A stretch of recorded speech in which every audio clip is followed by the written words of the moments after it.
You ever feel just totally wiped out by a crowded, noisy place? You know, a place you're supposed to be enjoying? It's so easy to think, oh, this must be social anxiety. But what if it's something else entirely? Today, we're going to dig into the huge difference between anxiety and a trait called high social sensitivity. Okay, so picture this. You're at a party, maybe a concert, or even just a busy cafe, and it feels like everyone else is feeding off the energy, right? They're getting amped up. But for you, it's the total opposite. It's just overwhelm. All you can think about is finding a quiet corner or, honestly, just getting out of there. If that sounds familiar, well, you are definitely in the right place. So for a long time, the go-to label for this feeling has been social anxiety. And it makes sense, right? It's an easy box to put it in.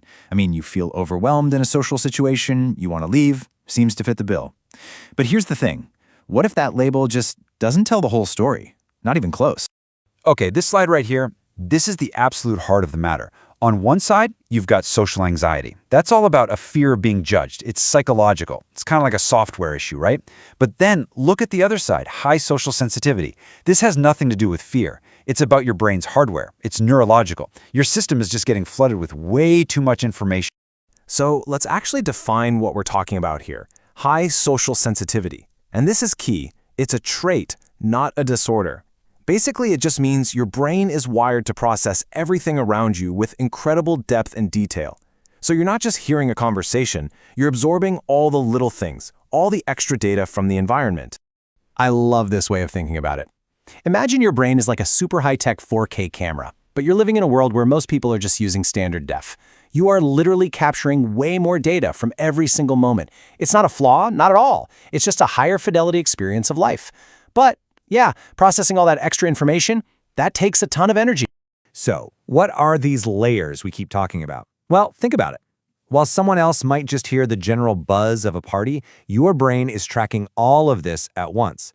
The specific sound of ice clinking in glasses, the low hum of the air conditioner in the corner. You're trying to follow 3 different conversations that are all overlapping. You notice the way the lights are shifting and casting shadows, and you're aware of every single person moving through the room. That is a massive amount of data for your brain to be juggling all at the same time.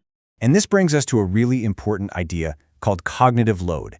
The easiest way to think about it is like the RAM on your computer. It's the amount of mental horsepower you're using at any given moment.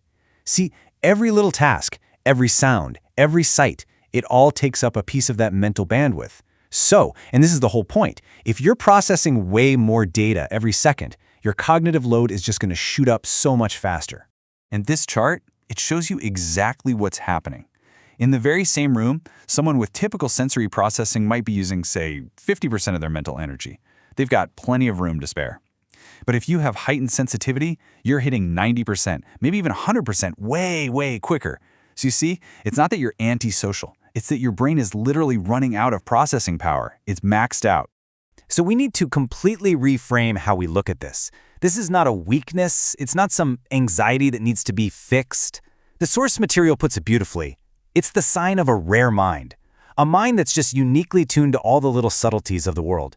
It's like having a different operating system, not a faulty one. At the end of the day, it all comes down to perception. Your sensitivity is not a fear of the world. It's a heightened perception of the world. You are literally experiencing life in higher definition. You see more texture, more depth, more nuance than most people. And that is a profound difference. And you know what? It can be a genuine superpower. So I want to leave you with this final thought to carry with you. If any of this sounds like you, if your brain is built to absorb more, to process more, to feel more, just think about this. What incredible details, what hidden emotions, what little truths do you perceive every day that other people just walk right past? What do you see that they miss?